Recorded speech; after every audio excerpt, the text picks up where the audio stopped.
Hyderabad administration staff college ఆస్కీలో భారీ scam జరిగింది. Fake ఇన్వాయిస్లు సృష్టించి కోటి రూపాయల నిధులు మళ్లించినట్లుగా హైదరాబాద్ లో సీసీఎస్ లో కేసు నమోదైంది. ఆస్కీలోని మానవ వనరుల అభివృద్ది కేంద్ర విభాగంలో ఈ స్కామ్ జరిగినట్లుగా గుర్తించారు.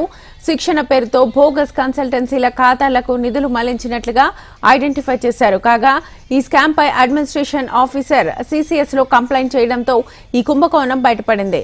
డైరెక్టర్ లక్ష్మిని కీలక సూత్రధారిగా పోలీసులు గుర్తించారు. ఆమెతో పాటు షేక్ ఇమ్లాక్, అభిషేక్, బెల్లపు శృతి, బుర్రయ్య, ధనలక్ష్మి, రజనీలపై కేసు నమోదు చేశారు. ఇదే అంశానికి సంబంధించి ఫుల్ డీటెయిల్స్ మా ప్రతినిధి అమరేందర్ అందిస్తారు. అమరేందర్,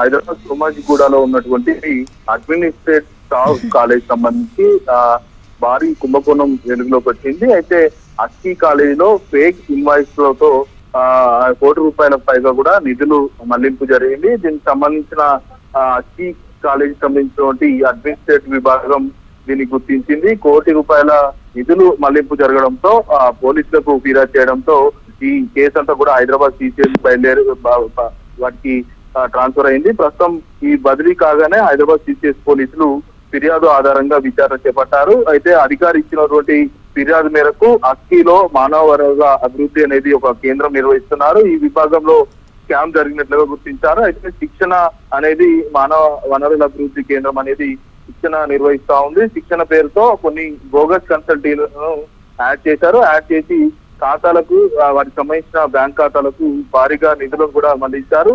అడ్మినిస్ట్రేటివ్ అధికారి ఫిర్యాదు మేరకే ప్రస్తుతం సీసీఎస్ పోలీసులు 6 పైన కేసు నమోదు చేశారు. అయితే దీనికి సంబంధించిన డైరెక్టర్ అయినటువంటి బి లక్ష్మి ఆధ్వర్యంలో ఈ మొత్తం స్కామ్ జరిగినట్టుగా కీలక సూత్రధారిగా పోలీసులు అయితే నిర్ధారణకు అయితే వచ్చారు. అయితే లక్ష్మితో సహా షేక్, అభిషేక్, ఇమ్లాక్ తో పాటు బెల్లపు శృతి, బుర్రయ్య, ధనలక్ష్మి, రజని వీళ్ళ 6 కూడా మొత్తం సీసీఎస్ పోలీసులు కేసు నమోదు చేసుకుని అయితే దర్యాప్తు చేస్తున్నారు. అయితే ఒక్కొక్క ఖాతాకి 20 నుంచి 30 లక్షలు ఇలా ఖాతాలకు అక్రమంగా డబ్బులు బదలాయింపు అనేది జరిగింది. అయితే ఎందుకు ఈ శిక్షణ పేరుతో బోగస్ కంపెనీలను క్రియేట్ చేయాల్సి వచ్చింది?